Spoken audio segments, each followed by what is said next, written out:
समर्थ classes में सभी का स्वागत है। आज हम लोग देखेंगे प्रदूषण से संबंधित महत्वपूर्ण प्रश्न। पॉल्यूशन से संबंधित प्रश्न देखेंगे। पॉल्यूशन से संबंधित प्रश्न परीक्षा में आते रहते हैं, इसलिए यह टॉपिक्स इम्पोर्टेंट है। ठीक है, तो चलिए देखते हैं क्या है इसमें। तो पहला क्वेश्चन है, वायु प्रदूषकों का विश्वसनीय संकेतक मतलब इंडिकेटर क्या है। वायु प्रदूषकों का विश्वसनीय संकेतक माने इंडिकेटर मतलब किससे पता चलता है कि हवा में प्रदूषण है। तो इसका सही आंसर होगा लाइकेन्स तथा मॉस। बहुत इंपॉर्टेंट क्वेश्चन है। दूसरा क्वेश्चन, मोटर कार से उत्पन्न प्रदूषक जो मानसिक रोग पैदा करता है। मोटर कार से उत्पन्न प्रदूषक जो मानसिक रोग पैदा करता है, तो इसका होगा पीबी मतलब लेड। ठीक है। तीसरा नंबर, कार्बन मोनोऑक्साइड एक प्रदूषक है क्योंकि यह क्या करता है। सीओ बोलता है, सीओ मतलब कार्बन मोनोऑक्साइड एक प्रदूषक है क्योंकि यह हेमोग्लोबिन से संयोग करती है। रक्त में जो हेमोग्लोबिन पाई जाती है उससे ये संयोग करती है, इसलिए यह एक प्रदूषक है। मुख्य वायु प्रदूषक पूछेगा कि मुख्य वायु प्रदूषक क्या है, तो सीओ मारना मतलब कार्बन मोनोऑक्साइड, CO2 नहीं दे देना है। मुख्य वायु प्रदूषक होता है सीओ। 5 नंबर, मुंबई और कोलकाता जैसे शहरों में प्रमुख वायु प्रदूषक। तो मुंबई और कोलकाता में वाहन अधिक चलते हैं, तो वाहनों से CO और SO2 गैस निकलते हैं, इसलिए प्रमुख वायु प्रदूषक हो गया CO एवं SO2। ठीक है, चलिए आगे देखते हैं।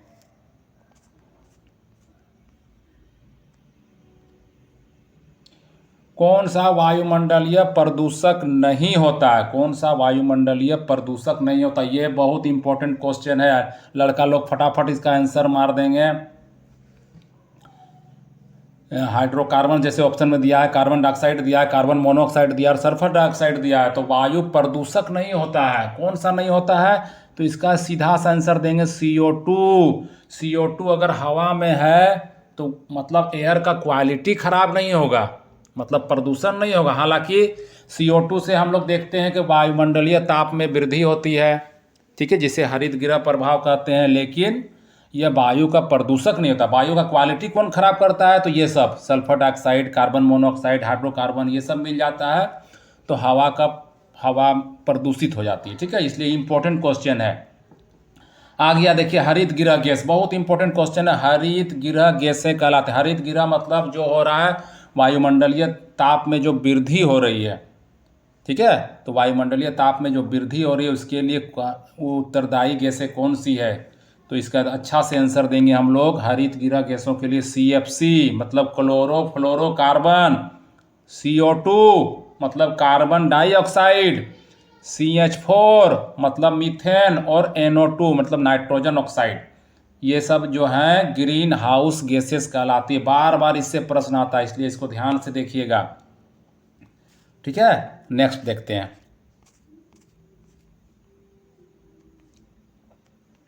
चलिए, कौन सी गैस पृथ्वी पर हरित गृह प्रभाव में सर्वाधिक योगदान करती है। कौन सी गैस जो है हरित गृह प्रभाव में सर्वाधिक मतलब किसके चलते जो है हरित गृह माने सबसे अधिक तापमान में वृद्धि हो रही है, तो इसमें हम लोग देंगे CO2।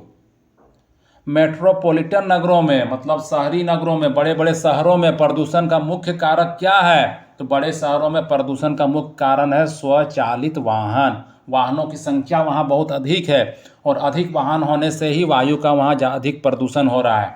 ठीक है, मेट्रोपॉलिटन नगरों में, बड़े नगरों में।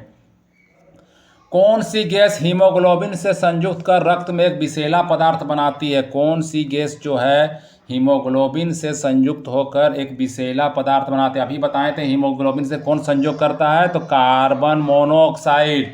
कार्बन मोनोऑक्साइड जो है हीमोग्लोबिन से संयोग कर विषैला पदार्थ बनाती है। 11 नंबर क्वेश्चन है, भोपाल दुर्घटना में किस गैस का रिसाव हुआ था। भोपाल गैस दुर्घटना में किस गैस का रिसाव हुआ था, तो इसका सही आंसर है मिथाइल आइसोसाइनेट। हर जगह आपको मिलेगा इसका क्वेश्चन, मिथाइल आइसोसाइनेट। तो ठीक है, इसका सूत्र भी जान लीजिए क्या होता है मिथाइल आइसोसाइनेट का सूत्र। तो मिथाइल आइसोसाइनेट का सूत्र होता है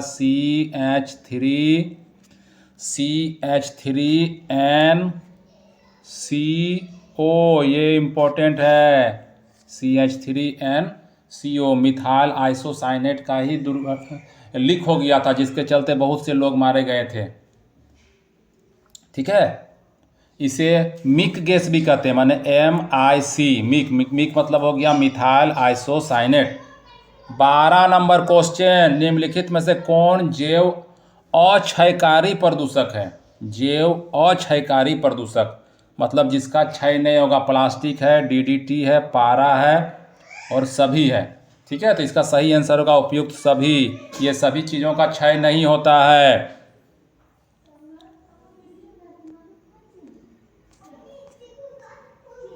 13 नंबर क्वेश्चन, निम्नलिखित में से किस वायु प्रदूषक के कारण मनुष्य में तंत्रिका तंत्र संबंधी रोग पैदा होते हैं? किस वायु प्रदूषक के कारण तंत्रिका तंत्र संबंधी समस्या पैदा होती है? तो इसका सही आंसर होगा शीशा। शीशा इसका सही आंसर होगा। 14 नंबर, कौन सा वायु प्रदूषक मनुष्य में रक्त दाब को बढ़ा देना, ब्लड प्रेशर बढ़ जाएगा और हृदय संबंधी रोग पैदा हो सकता है? किस वायु प्रदूषक से? तो इसका सही आंसर देंगे कैडमियम। कैडमियम अगर है तो उससे रक्तदाब बढ़ जाएगा और हृदय संबंधी रोग पैदा होंगे। लोहे की खानों में काम करने वाले मजदूरों में लोह सकितमयता रोग होने का क्या कारण है? लोहे की खानों में काम करने वाले मजदूरों को, ठीक है, क्या कारण है कि यह रोग होता है? तो सिलिका के कारण। सिलिका के कारण, हवा में वहाँ सिलिका मिला होता है, जिसके कारण यह बीमारी होती है। 16 नंबर क्वेश्चन, 16 नंबर, वायुमंडल में कार्बन डाइऑक्साइड का निर्माण कैसे होता है? कैसे होता है वायुमंडल? तो हम लोग जानते हैं कि जीव जो है ऑक्सीजन लेते हैं और कार्बन डाइऑक्साइड जो है छोड़ते हैं, और वही कार्बन डाइऑक्साइड जो है का निर्माण होता है। यानी इसका सही आंसर देंगे जीवों के श्वसन से। जीवों के श्वसन से कार्बन डाइऑक्साइड का निर्माण होता है। हो गया। नेक्स्ट, ताजमहल को क्षति पहुंच रही है। ताजमहल को कैसे क्षति पहुंच रही है? यमुना में बाढ़ से, अधिक ताप पर संगमरमर के अपघटन द्वारा, मथुरा तेल शोधनशाला से निकले वायु प्रदूषकों से। तो ताजमहल का जो कलर है वो चेंज हो रहा है, धीरे धीरे सफ़ेद से पीला होते जा रहा है। कैसे? क्योंकि वहाँ पर बगल में जो तेल रिफाइनरी है उससे जो प्रदूषण हो रहा है उसके चलते। ठीक है। 18 नंबर क्वेश्चन, मनुष्य की कार्बन मोनोऑक्साइड के वातावरण में मृत्यु हो जाती है। अगर हमारे वातावरण में कार्बन मोनोऑक्साइड है तो मृत्यु हो जाती है। क्यों? क्यों पूछ रहा है, क्यों मृत्यु हो जाती है? तो यह क्या करता है अभी बताएं, रक्त के हीमोग्लोबिन के साथ संयोग करके, हीमोग्लोबिन से ही संयोग करता है और रक्त को ऑक्सीजन अवशोषित करने के अयोग्य बना देता है। मतलब जो रक्त ऑक्सीजन का जो अवशोषण करती है उसको ये रोक देता है, जिसके कारण कुछ ही समय में मृत्यु हो जाती है। जैसे हम लोग देखते हैं जो ठंडा के दिनों में कोई कमरा बंद कर लिया और अंदर में चूल्हा वगैरह जला कर रखे हैं, तो उससे क्या होता है ना, कार्बन मोनोऑक्साइड गैस बना, ऑक्सीजन समाप्त हो गया और व्यक्ति की मृत्यु हो जाती है। तो ऐसा कभी नहीं करना चाहिए। अगर ऐसा कोई कमरा में जलाया भी है तो खिड़की वगैरह खुला रखना चाहिए। ठीक है। नेक्स्ट देखते हैं, पृथ्वी के वायुमंडल में उपस्थित ओजोन स्तर। पृथ्वी के वायुमंडल में उपस्थित ओजोन स्तर क्या है? ठीक है, तो पराबैंगनी किरणों के प्रवेश को कम करता है, ऑक्सीजन की मात्रा को नियंत्रित करता है, CO को CO2 में परिवर्तित करता है। तो इसका A नंबर आंसर हो जाएगा। पराबैंगनी किरणों के प्रवेश को कम करता है। आसान सा क्वेश्चन है। पृथ्वी के वायुमंडल में उपस्थित ओजोन स्तर, फिर वही काम है, पृथ्वी के वायुमंडल में उपस्थित ओजोन स्तर क्या है? पराबैंगनी किरणों के प्रवेश को कम करता है। O3 होता है इसका सूत्र ओजोन का। चलिए आगे देखते हैं। अच्छा क्वेश्चन है 20 नंबर, मीना माता महामारी जिसके कारण 1965 में जापान में अनेक लोग मरे थे, मीना माता रोग से। बहुत अच्छा क्वेश्चन है। बोलता है पानी में इसके प्रदूषण से पानी में क्या मिल गया था जिसके कारण मीना माता रोग हुआ था? तो पानी में जो है पारा मिल गया था, यानी इसका B नंबर आंसर देंगे, पारद। ठीक है, मरकरी पानी में घुल जाने के कारण हुआ था। 21 नंबर, जल प्रदूषण को मापने हैं तो निम्नलिखित में कौन सी जांच की जाती है? जल प्रदूषण को मापने के लिए हम लोग जल में देखते हैं कि ऑक्सीजन की मात्रा कितनी है। ठीक है, तो इसका सही नाम देख लीजिए, अच्छा से इंपॉर्टेंट क्वेश्चन है ग्रुप D के लिए।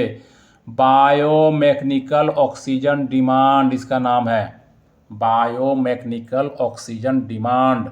इसी में देखा जाता है कि जल जो है कितना अच्छा है, तो जल में ऑक्सीजन देखी जाती है।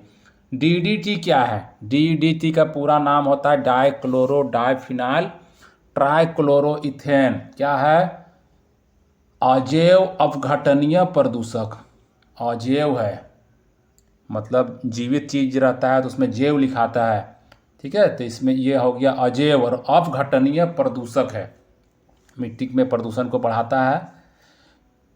सूर्य से आने वाले हानिकारक पराबैंगनी विकिरणों से होता है। क्या हो सकता है?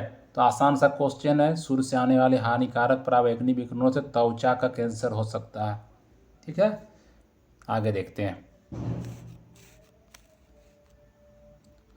यदि जल का प्रदूषण वर्तमान गति से होता रहा तो अंततः क्या होगी? जल का प्रदूषण अगर वर्तमान गति से होता रहा तो क्या होगी?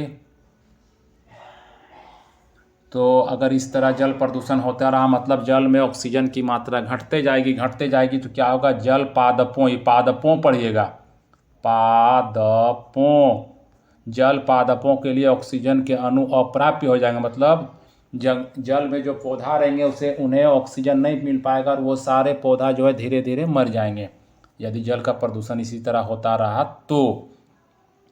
नदियों में जल प्रदूषण की माप की जाती है। नदियों में कैसे हम लोग माप करते हैं जल प्रदूषण का? तो नदी हो, तालाब हो, कुआं हो, सभी में हम लोग एक ही चीज़ देखते हैं, ऑक्सीजन की मात्रा, है ना। आईएएस में पूछा हुआ क्वेश्चन है, O2 की घुली हुई मात्रा से देखते हैं, ठीक है।